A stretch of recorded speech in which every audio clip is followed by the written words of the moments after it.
राधे राधे। राधे ज्ञान सागर में आप सभी का स्वागत है। आइए ज्योतिष में आज हम एक बहुत ही रहस्यमय सूत्र मैं आप लोगों के सामने लेकर के आ रहा हूं। आज के इस वीडियो को देखने के पश्चात आप लोगों को एक मोटा मोटा अनुमान हो जाएगा कि ग्रह और उनके जो प्रभाव होते हैं उसके द्वारा मृत्यु, अब मृत्यु किस तरीके से होगा, कौन से ग्रह के प्रभाव में किस तरीके से होगा, इसके विषय में थोड़ा सा चर्चा करते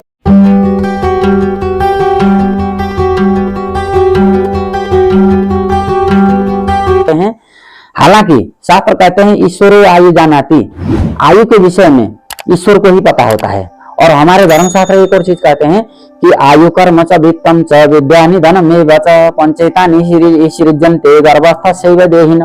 जब बालक माँ के गर्भ में पल रहा होता है ना, उसी समय में जीवन में होने वाले 5 बड़े बड़े घटनाक्रम वो गर्भ में ही तय हो जाते हैं, उनके ऊपर मनुष्यों का बस नहीं चलता है।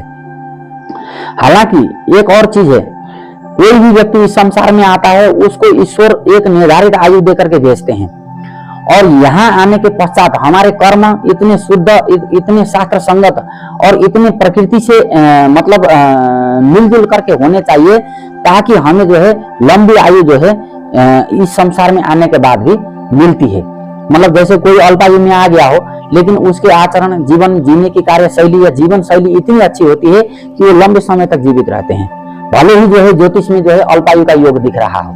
जैसे कि मार्कंडेय ऋषि की कथा आप लोगों ने सुनी होगी। मैं किसी दिन आप लोगों को किस तरह से जो है अपने आयु को बढ़ाया जाता है इसके विषय में भी कुछ चर्चा करूंगा।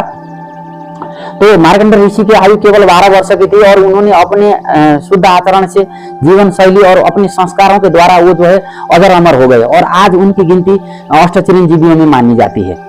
तो आयु का और मृत्यु का कारण या किस रीति से संसार से विदा होना पड़ेगा इसके विषय में थोड़ी सी चर्चा करते हैं।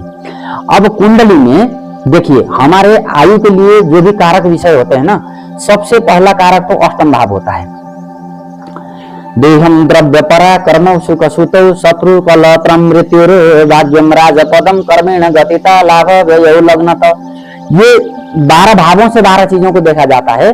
तो जो अष्टम भाव होता है वहां से हम मृत्यु और आयु का देखते हैं, दीर्घायु, मध्यम आयु, अल्पायु या फिर मृत्यु का एक उस समय का तात्कालिक क्या होगा, किस रीति से संसार से विदा होंगे।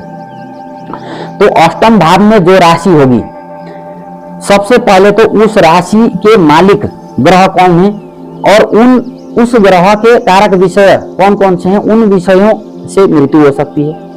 दूसरा, अष्टम भाव में कोई ग्रह बैठा है तो दूसरा वो उस ग्रह के गुण स्वभाव के आधार पर भी मृत्यु तय हो जाएगी। तीसरा होता है कि मारक दशा।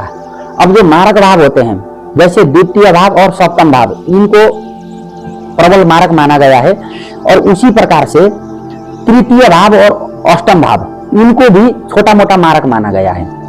अष्टम भाव तो मृत्यु का ही भाव है, इसलिए अब जो सप्तम भाव है वो अष्टम का खर्च है। माने अष्टम भाव से अगर गिनती करते हुए जाएंगे तो सप्तम भाव तक पहुंचे 12वां भाव माना जाता है। अष्टम का 12वां भाव सप्तम होता है, और 12वां भाव क्या होता है, खर्च का भाव होता है। तो अष्टम भाव से आयु देखा जाता है, आयु को खर्चने वाला भाव होने के चलते सप्तम को मारक माना गया, और आयु का आयु और मृत्यु का भी मृत्यु, यानी अष्टम का अष्टम होने के चलते द्वितीय को मारक माना गया। तो ऐसी स्थिति में अब देखा जाएगा कि अष्टम में कौन से ग्रह बैठे हैं, उसके आधार पर मारक मृत्यु का तय करेंगे। और तीसरा जो है मारक भाव हो गया। मारक यदि अगर शनि मारक सो करके बैठे होंगे किसी भी भाव में, तो वो तो सभी मारक दोषों को नष्ट करके उनका बल भी अपने में खींच करके, जैसे बाली ने सुग्रीव का बल खींच या फिर किसी भी बल को जो है वो ले लेता था, तो उसी प्रकार से शनि अन्य मारक ग्रहों की बल लेकर के जो है खुद प्रबल मारक बन जाते हैं।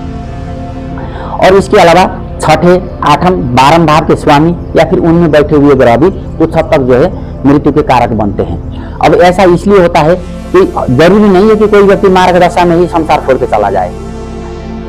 संभवतः जो है छठे, आठम, 12वें भाव के स्वामी की दशा में भी जा सकता है, या उन दशाओं में भी अगर जाने की नौबत नहीं आई तो फिर किसी पापी ग्रह, पूर्व ग्रह की दशा में चला जाएगा।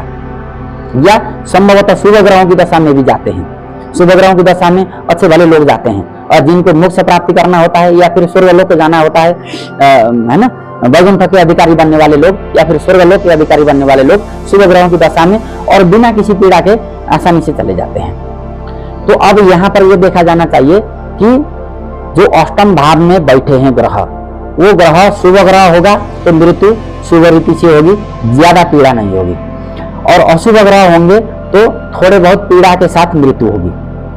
अब बात करते हैं, यदि अगर अष्टम भाव में सूर्य बैठे हैं तो ऐसे जातक को अग्नि का भय, बहुत तेज बुखार या पित्त संबंधी कोई रोग या फिर किसी शस्त्र अस्त्र हाथ हथियार के द्वारा ऐसे जातकों की मृत्यु हो सकती है।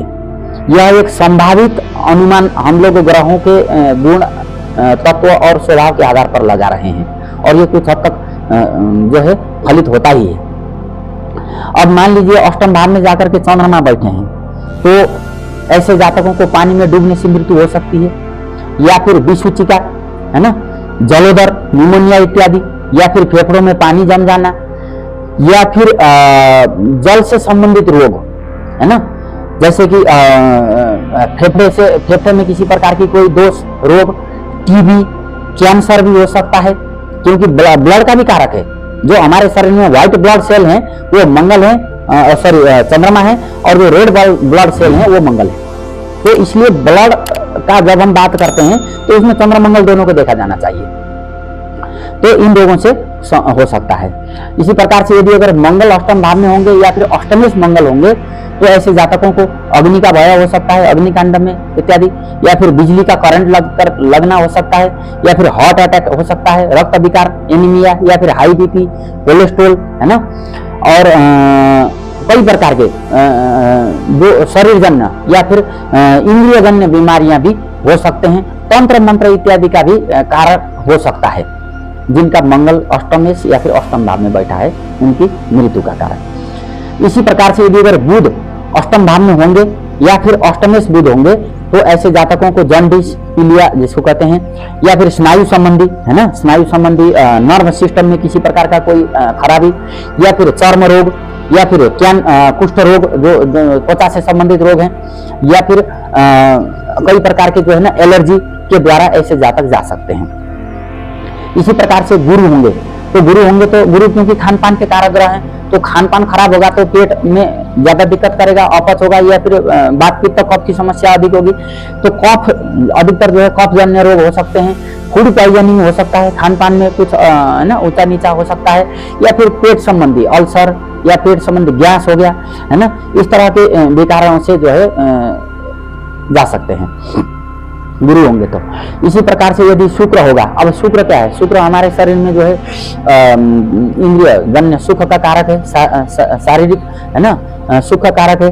तो शुक्र यदि अगर अष्टम भाव में बैठा होगा तो यौन जन्य, अतिशय यौन जन्य रोग भी हो सकते हैं, ज्यादा यौन संपर्क करने से, या फिर जो है ज्यादा जो है काम विषय लालसा की भोग करने से भी हो सकते हैं, या फिर जननेंद्रिय संबंधी रोग हो सकते हैं, जैसे कि पोस्टेज की समस्या होता है आजकल के बड़े बुजुर्गों लोगों में, निश्चित निर्धारित उम्र होने के बाद जो है पेशाब संबंधी समस्या हो सकता है, और यौन रोग, मूत्र रोग हो गए, या फिर किडनी में समस्या आ सकती है, या फिर जो है डायबिटीज की समस्या हो सकती है, क्योंकि शुक्र मीठा है। तो शुक्र यदि अष्टम में होगा, पाप प्रभाव में होगा, तो ऐसे जातकों को जो है शुगर होने की संभावना अधिक रहती है, मधुमेह, तो इस तरह से जा सकते हैं। और यदि अगर शनि महाराज अष्टम भाव में होंगे तो ऐसे जातकों को लंबी बीमारी दे सकते हैं। वो नर्व सिस्टम यानी कि मानसिक बीमारी भी हो सकती है, शारीरिक बीमारी भी हो सकती है, कमर, पैर, घुटना, है ना, या फिर गैस्ट्रिक, वायु दोष, क्योंकि शनि वायु का कारक है, तो वायु दोष, गैस्ट्रिक इत्यादि हो सकता है, बात रोग हो सकता है, या फिर है ना और कोई रोग हो सकते हैं जो कि शनि से रिलेटेड, है ना। और शनि महाराज यदि और अष्टम में बैठे होंगे या फिर अष्टम में शनि होंगे तो निश्चित है कि लंबे समय तक की बीमारी के बाद ही संसार से विदा होना पड़ेगा, और घर वालों को या फिर रिश्तेदारों को उनके उपचार के लिए हॉस्पिटल में उनके साथ रहना पड़ सकता है, एक मतलब जो है बड्डी के तौर पर। तो इसलिए इन सब चीज़ों का भी हम ज्योतिष के द्वारा अनुमान लगा सकते हैं कि कौन सा जातक किस रीति से संसार से विदा होगा, और उसको विदा करने के लिए कौन सा ग्रह किस किस परिस्थिति को निर्माण करेंगे। हालांकि इस विषय में ना जितनी चर्चा किया जाए उतना कम है। यहाँ और भी बहुत सारी चीजें देखा जाना जरूरी होता है। अब कई लोग फटाफट चले जाएंगे। अब जैसे बुध है, बुध अष्टम में होगा, फटाफट जो है उनको लंबे समय की बीमारी का इंतजार नहीं करना पड़ेगा। बुध हो गया, सूर्य हो गया, चंद्रमा हो गया, मंगल हो गया, ये जो ग्रह हैं फटाफट ले जाते हैं, भले ही किसी भी परिस्थिति में ले जाए। लेकिन यदि अगर शनि राहु केतु है ना, या फिर गुरु भी बड़ा ग्रह है ना, शुक्र बड़ा ग्रह है, तो इनमें थोड़ा सा लंबा, हालांकि गुरु शुक्र यदि अगर अष्टम में होंगे, बीमार हो गए तो जल्दी ठीक भी हो जाएगा, लेकिन इसमें इम्यून सिस्टम का भी देखा जाना चाहिए। अगर इम्यून सिस्टम तगड़ा होगा तो जल्दी ठीक भी होते हैं लोग। तो इसलिए बीमारी से घबराना भी नहीं चाहिए, अष्टम भाव से डरना भी नहीं चाहिए, क्योंकि मृत्यु एक अटल सत्य है। एक दिन संसार को छोड़ के सब लोगों ने जाना ही होता है। इसलिए इस सत्य को स्वीकार करना चाहिए और ज्योतिष के जरिए इसको जानने की चेष्टा और जो उत्सुकता है ये सभी लोगों में बनी रहे और इस विज्ञान को अधिक से अधिक लोगों तक जाए, इसलिए हम लोग इस तरह के प्रयास करते हैं। वीडियो देख करके आप लोगों को यदि अगर अच्छा लगा होगा तो जरूर लाइक, कमेंट, शेयर, सब्सक्राइब भी करते रहिएगा। तब तक के लिए विदा दीजिए। राधे राधे।